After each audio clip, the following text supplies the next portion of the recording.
አዲሱን አይፎን ለመግዛት ጓደኛውን የሸጠው ወጣት መነጋገሪያ ሆነ። ለኢትዮጵያ ሕዝብ እንዲፈርድ ፈልገው እኔ ከራሴን የሰጠሁት ገንዘብ እንደማጣት ቆሻሻነት የለም።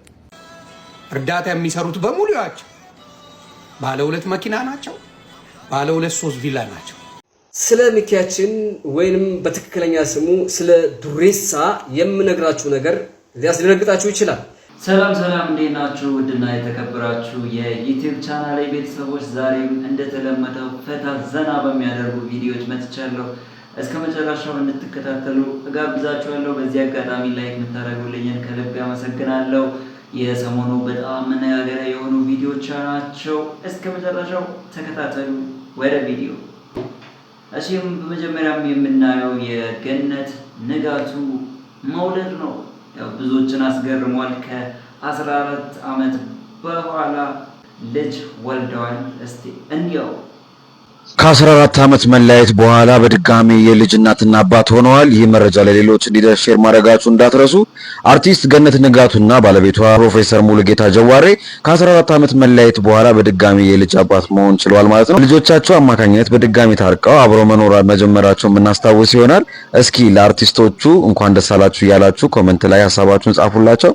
መልካም ምሽት። ጓደኛውን የሸጠው ፓኪስታናዊ ለምን ሸጠ የሚለውን ከቪዲዮ እዩት። አዲሱን አይፎን ለመግዛት ጓደኛውን የሸጠው ወጣት መነጋገሪያ ሆነ። ወደ ፓኪስታን የ18 ዓመት ወጣት አዲሱን አይፎን 17 ለመግዛት በሚል የረጅም ጊዜ ጓደኛውን በኦንላይን መገበያያ ላይ ለሽያጭ እንዳቀረበው ፓኪስታን ፖይንት9 ዘግቦታል። በበርካታ ሀገራት ለኦንላይን መገበያያነት በሚያገለግለው OLX መተግበሪያ ላይ ጓደኛውን ፎቶ ጨምሮ የጓደኛውን መገለጫዎችን በመለጠፍ የዋጋ ተመን በማውጣት ለሽያጭ አቅርቦ የታየው ወጣት ብዙዎችን ሲያነጋግር ቆይቷል። ይህንን የተመለከተው የአካባቢው ፖሊስ ወጣቱን በቁጥጥር ስር አውሎታል ተብሏል። የ18 ዓመት ወጣት የገዛ ጓደኛውን ለምን ለሽያጭ እንዳቀረበው በተጠየቀበት ወቅትም አዲሱን አይፎን 17 ለመግዛት ገንዘብ ስላስፈለገው መሆኑን ተናግሯል ተብሏል። ሳንቲም ጠፍቶ ሙዲዞ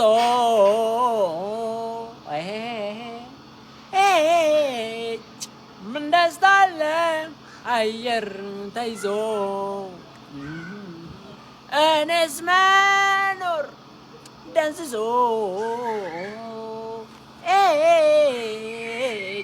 ወይኔ አስጠላኝ ሁሌ ተክዞ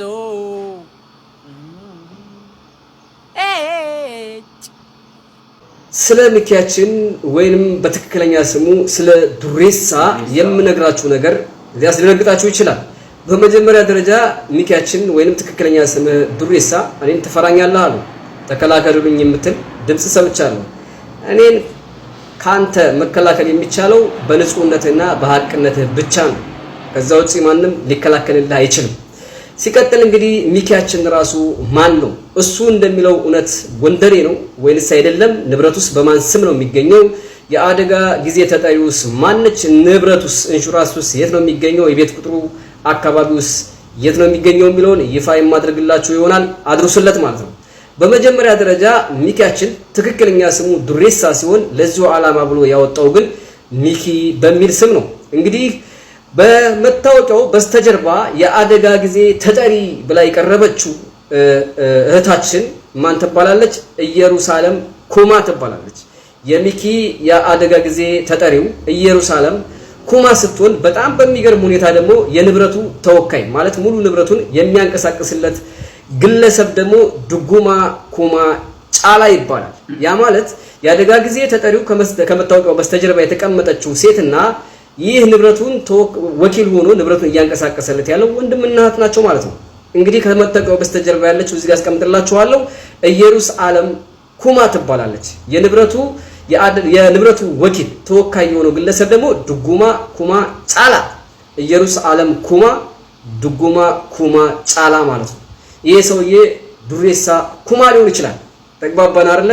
ከዚህ አንፃር የአደጋ ጊዜ ተጠሪውና የንብረቱን የሚያንቀሳቅስለት ግለሰብ መታወቂያቸው ወንድምና እህት የአንድ ሰው ልጆች ናቸው ማለት ነው። ሚኪ ማን ሊሆን ይችላል? እናንተ መገመት ትችላላችሁ። እንግዲህ ይህ ግለሰብ የመኖሪያ ሰፈሩ የት ይላል መሰላችሁ? የመኖሪያ ሰፈሩ አድራሻው ማለት ነው ንፋስ ስልክ ላፍቶ ወረዳ 12 ቀበሌ 12 ማለት ነው። የቤት ቁጥር 4830 ነው ማለት ነው። እንግዲህ የመኪናውን ታርጋ ነግራቸዋለሁ። የመኪናው ታርጋ C31520 ሲሆን ፋይሉ የሚገኘው ደግሞ ጉለሌ ክፍለ ከተማ ነው። ኢንሹራንሱ ናሽናል ኢንሹራንስ ካምፓኒ በአዲሱ ገበያ ቅርንጫፍ ነው ማለት ነው። እንግዲህ ዱሬሳ ኩማን ተዋውቁት። እደግመዋለሁ። እዚህ ጋር ማስቀምጥላችሁ መረጃዎች ናቸው። አድርሱለት። ቡም ማማ አፈቅርሻለሁ። ምን አፈቅርሻለሁ? እውነት እውነት ናግባኝ። ምንድን ነው ናግባኝ?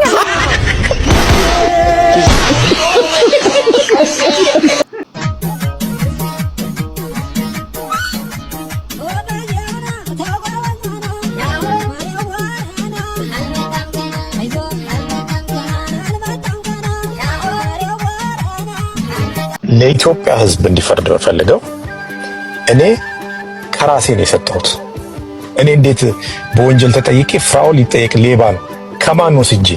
ስለዚህ እንደ አንድ ዜጋ ወገኔን ብረዳ። ምናልባት ዮኒ ያውቃቸዋል፣ ሌላችሁም አንተም ቴዲ ታውቃለህ። ኤክስትራ ምነዳቸው መኪኖች ነበሩ። ዝም ብሎ የገዛው ቁጭ አደረኳቸው። ከዛ ቁጭ አልኩና እነዚህ መኪኖች ተቀምጠው ምንም ሊያደርጉልኝ አይችሉም፣ ሸጬ ሰው ብረዳበት ይሻላል አልኩኝ። ሁለት ብጠቀም ይበቃኛል፣ ሌሎቹን ብሸጣቸው ኦኬ አናን ሸጥኳቸውና እንዳለ ወደ እርዳታ ነው ያደረኩት ማለት እንዳለ ገንዘቡ ሰው ያንን ያደረኩት እኔ በወንጀል ልጠየቅ ልክ ፍራኦል ሌባ ነው፣ አጭበርባሪ ነው፣ መኒ ላውንደሪ ነው የሚሰራው። መኒ ላውንደሪ እዚህ ሀገር ከባድ። እያንዳንዱ ትራንዛክሽን ባንክ ሲገባ $10,000 በላይ ባንክ ስታስገባ ኬት መጣ፣ ምንድነው ሶርሱ፣ ኬት የመጣ ገንዘብ ነው ተብለን የሀብቱ ምንጭ ምንድነው ለሚለው የሀብቴ ምንጭ በጣም የታወቀና ግልጽ ነው። በጣም ግልጽ ክሊር ነው። የሀብቴ ምንጭ ጌታ ኢየሱስ ክርስቶስ ይባላል። ወይም ደግሞ በደፈናው እግዚአብሔር። የኔ የሀብት ምንጭ እሱ ነው። ይሄ ገንዘብ ከአሜሪካ ሲወጣ አሜሪካ መንግስት አይጠይቅም። እያንዳንዱ ሲወጣ ካሸር ቼክ እየተሰራ ከባንክ ስቴትመንት ነው። ገንዘብ እዚህ ሀገር ስትልኩ ከባንክ ስቴትመንት ጋር ነው የምትልኩት። ስንት ብር አለ፣ ይሄ ገንዘብ ከየት መጥቶ ነው? ገንዘብ ዝም ብሎ አይላክም አሜሪካ ውስጥ። እያንዳንዱ ገንዘብ ውስጥ ከምን መጥቶ ነው አካውንት ውስጥ የገባው በደንብ ይታወቃል። ይሄ ግልጽ ነው። ስለዚህ የሀብት ምንጭ ምንድነው? የሀብት ምንጭ እግዚአብሔር ጌታ ኢየሱስ ክርስቶስ። ሰው የፈለገውን ነገር ሊል ይችላል፣ የመሰለው ሊል ይችላል። ማስረጃ እስካቀረበ ድረስ እስካላቀረበ ድረስ ምንም የለም። ግን በኤቪደንስ ፍራኦል ዘርፎ ነው የወጣው ከኢትዮጵያ። ኢትዮጵያ ሲጀመር የሚዘረፍ ገንዘብ የላትም። በእኔ በነበርኩበት በቀድሞ ጠቅላይ ሚኒስትር ጊዜ ሳውዲ አረቢያ ሄዶ ሚኒስትሮችን ያስተዋውቁ ነበረ። የሳውዲ አረቢያው ንጉስና የኢትዮጵያው ጠቅላይ ሚኒስትር ሚኒስትሮቻቸውን እያስተዋወቁ ይሄ እርሻ ሚኒስትራችን ነው አለው የሳውዲው። እርሻ ሳይኖራችሁ እንዴት እርሻ ሚኒስትር ትሾማላችሁ ሲል ገንዘብ ሳይኖራችሁ ገንዘብ ሚኒስትር ሾማችኋል እኮ እናንተ ማለት። እንደ ወንጀለኛ ነው የምታየው። እኔ ልክ እንደ ሌባ፣ ልክ እንደ አጭበርባሪ። ዋው አንድም ቀን እኔ አልሰበስብም ገንዘብ። አምጡ የሆነ ሰው እንርዳ አንልም። ራሴ ከራሴ ከሰራሁት ነው የምሰጠው። ከሰራሁት ነው ከአፌ ላይ አንስቼ ነው የምሰጠው። ምን አድርጌ ነው? ስለረዳው ነው? የወደቁትን ስላነሳው ነው? የታመሙት ጋር አብሬ ስለቆምኩ ነው? እኔ እንደ ወንጀለኛ ቪዲዮ የሚሰራብኝና እንደ ወንጀለኛ ፍራኦል እየተባልኩ የምሰደበው ምኑ ጋር ነው? እኔ ራሴ ፈልጌ አጣሁ። እኔ ራሴ ይቅርታ ለማለት ፈልጌ አጣሁ። የቱ ጋር ነው? የቱ ጋር ነው እኔ ወንጀለኛ መባለው? የቱ ጋር ነው? ገንዘብ አንስቼ ስለሰጠው የዘረፈው ነው ይባል። ሰው እኮ የዘርፈው አይሰጥም። እጄ ንጹህ ነው። እንኳን እጄ አንደበቴ ንጹህ ነው። እንኳን እጄ እኔ ለሰው ሁሉ እንደ ሐሳብ ልተው የመጨረሻ ንግግሬ እንደ ኢትዮጵያዊ፣ እንደ አንድ ዜጋ፣ እንደ ወንድማችሁ የኔ ጥፋት ስተቴ ምኑ ጋር ነው? መርዳቴ ነው ስተቴ? ገንዘብ መስጠቴ ነው ስተቴ? እንደ ሌባ መቆጠረው? እንደ ወንጀለኛ መቆጠረው? ቢያንስ አንድ ሰው እንኳን ቢሆን ውሃ ጠጥቻለሁ። አንድ ሰው እንኳን ቢሆን መንገድ ላይ ያለ ሰው ቤት ሰርቼ ሰጥቻለሁ። ከኢትዮጵያ ዘርፈን የወጣው የኢትዮጵያ መንግስት አለ ያቅርብ። ባንክ ዘርፈው ነው። የትኛው ባንክ ነው? ብሔራዊ ባንክ ነው? አዋሽ ባንክ ነው? ዳሽን ባንክ ነው? አቢሲኒያ ነው? እኔ ያለው የነበሩ እነሱ ናቸው። ማን የተዘረፈው? ያቅርቡ። እኔ እንደውም ተወስዶብኝ የወጣው ነኝ። ንብረቴ ተወስዶብኝ፣ ገንዘቤ ተወስዶብኝ ከሀገሬ ጥዬ የወጣው ሰው ነኝ። እንኳን ልወስድ ሞጣ ስለ ገንዘብ እያወራ ነው። ገንዘብ እንደማጣት ቆሻሻነት የለም። አስረግጬ ነው የምነግርህ። እያስረገጥኩ ነው እየነገርኩ ያለው። ከድህነት በላይ ቆሻሻ ነገር በዓለም ላይ የለም። ገንዘብ ከማጣት የሰው እጅ ከማየት ውጪ በዓለም ላይ የለም። ገንዘብ ብቻ ሳይኖር ነው አንተ ዋጋ የሌለ። ገንዘብ ሲኖር ሰው ያሽቃብጥልሃል። ገንዘብ ኖሮ ሌሎችን ስጋብዝ አንተ ራሱ መንፈስ ጸዳ ይላል፣ ነጻት ይላል። በቃ ጥቁር ልብ ሁሉ ይለቃል። ገንዘብ ሳይኖርስ ደሃ ከሆንክስ ሁልጊዜ ኮስማና ነህ። ሁሉም ይንቃሃል፣ እየተነሳ ይተፋብሃል፣ ያባርርሃል፣ ይሳለቅብሃል። ይችን ድሃ በእምነቷ መጠህ ልታሸመቃት አትሞክር። በድህነቷ ላይ አትሳለቅባት ነው። ቢኖራት እዚህ ጋር ትልቅ ሰው ነች መጣ ያረቢ ያረቢ አላሁ አክበር እያለች አትጮህም። እኔ አላሁ አክበር ምን ለሙስሊም ክብር ስላለች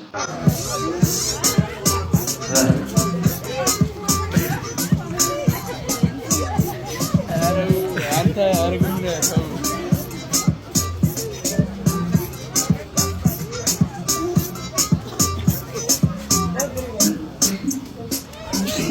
አረጁማን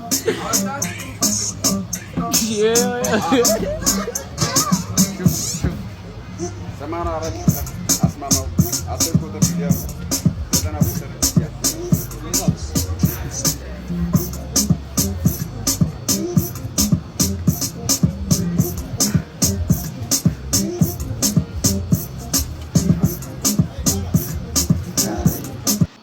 ወንድማችን ፍራኦል በእኔ አማካይነት ለተቸገሩ ወገኖች 2 ጊዜ ድጋፍ አድርጓል።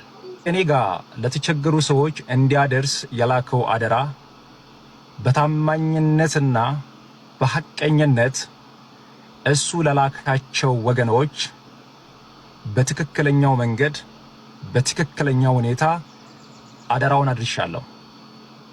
ወንድማችን ፍራኦል እኔ ጋር 2 ጊዜ በእርዳታ ጉዳይ ተገናኝተናል ብያቸዋለሁ። ከዚህ ውጪ ግን ወንድማችን ፍራኦል በእርዳታ ጉዳይ ብቻ ሳይሆን ከኔ ጋር የሚገናኘው እንደ ቤተሰብ ለኛ የቅርብ ቤተሰብ ወዳጃችን ነው።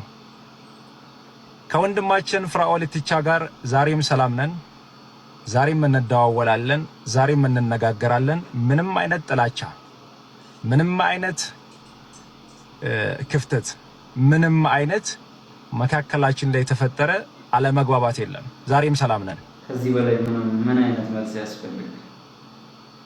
እኔ ይሄ ቪዲዮ እንዳለ ሆኖ ብዙ እንረዳቸዋለን፣ ብዙ ሰው የተራበውን፣ የታረዘው፣ የታመመውን እንረዳለን የሚሉ ሰዎች ለነሱ ለራሳቸው መኪና ምናምን ቤት ገዝተው የተንደላቀቀ ህይወት ሲኖሩ አያለሁ።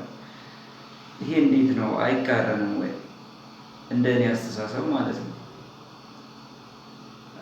መኪና ይቀያይራሉ፣ ቤትም ይሰራሉ፣ ብቻ በሚፈልጉበት ቦታ ይኖራሉ፣ ያው ምቾታቸውን አስጠብቀው እና ይሄ ገንዘብ ከየት ነው የሚመጣው? የራሳቸውን ላይፍ ስታይል የሚመሩበት መንገድ መርዳት ማገዝ ጥሩ ነው፣ ግን ደግሞ ይህን ያህል ሌክዠሪ የሆነ ላይፍ ለመኖር የሚያስችል ብር ከየት መጣ ነው ትልቁ ጥያቄ። ወይስ ያው ከዛውም እንደ ታክስ ይቆረጣል ማለት ነው እየረዳችሁ? ይሄ የሁሉም ጥያቄ ይመስለኛል። በጣም በዝቅተኛ ኑሮ ለማለት ሳይሆን ከዛ ያለፈ ነው እንትን ላይ ቪዲዮ ላይ እየታየ ያለው በጣም በቃ ሌክዠሪ የሆነ ላይፍ ማለት ነው። እርዳታ ለሚያስፈልገው ሰው ለሁሉም በትክክል እየደረሳችሁ ነው ማለት ይከብደኛል፣ እንደኔ ማለት ነው። ይህንን ላይፍ ስታይላችሁን ሳይ ይሄ ነው እኔ በዚህ የምለው። እሺ ቆጮ ስበላ ይቆጨኛል ያለች አንዲት ልጅ አለች ላይቭ ላይ። ቆጮ ስትበይ ምን ይሰማሻል? ይቆጨኛል። ደግሞ ገና ቆጮ ስለምትላለች ቆጮ ሸቷት ያቃለች ያልተጋገረ ልጅ ሸቷት ይሆናል። ማሬ በቃችሁ ሽክቱ የተጋገረ ነው ግን አልወድም። ኦኬ ልትወጂው ነገር ብቻ ክትፎ በልተሻል? ክትፎ በምን ትበይዋለሽ? ክትፎውን በዳቦ ወይስ በእንጀራ? ስላይስ በስላይስ። አዎ ዳቦ ነው። ስላይስ ብሬድ ዳቦ አይደል? በስላይስ ዳቦ ነው ግን ለብለባችሁ እንዳትፈጥሪ ኢንዶሚ ነው ባዳ ኢንዶሚ ትወጃለሽ? አው ኢንዶሚ በማን ወጣሽ? እንዳትናገር ከለከለች እኮ። እሺ በእናብነት ጉዳይ ደግሞ ዮኒ ማኛ ሀሳቡን ሰጥቷል። ምን እያለ እንደሆነ ስሙ እስቲ። እነ ባላደራው ሚኪ ዱሬሳ የተባለው ልጅ ማለት ነው። ከዛም ማስተር አብነት እየተቀጠቀጡ ነው። እንግዲህ ያው ለኢትዮጵያውያን ደርሰዋል፣ ግን በሌላ ምላሽ ተሰጥቷቸው ኢትዮጵያ ምንም ሳያሰራ ምንም ስራ ሳይኖራችሁ እርዳታ የሚሰሩት በሙሉ ያቸው ባለ 2 መኪና ናቸው፣ ባለ 2-3 ቪላ ናቸው። በ2-3 ዓመት ውስጥ አሜሪካ፣ አውሮፓ፣ አረብ ሀገር የትም ሀገር ኖረ በ3 ዓመት ውስጥ 2 ቪላ 2-3 መኪና ሰርተ 18 ሰዓት ብትሰራ አምጣ የለም። ኢምፓሲብል። ምን ተደርጓል? የነዚህ የሚልኩት የነ ምስኪኑ እነ ፍራውል እነ የሀገር ልጅ እነ ዞይ የሚልኩት ገንዘብ፣ ሌሎችም እህትና ወንድሞቼ የሚልኩት ገንዘብ በቃ ተወስዷል። አንቀድም እንዳልኳችሁ ምንም መጨመሪያ አስተያየት የለኝም።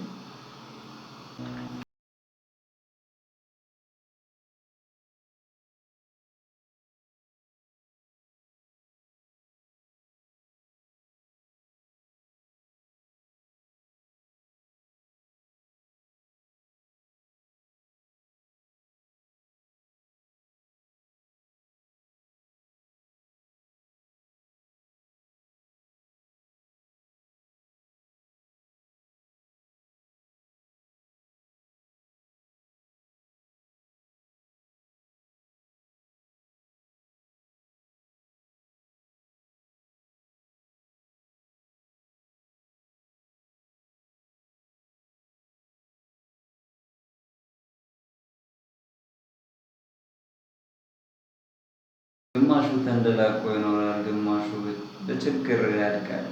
እናንተ ከየትኛው ናቸው? እኔ በበኩሌ ኋላ ካለው።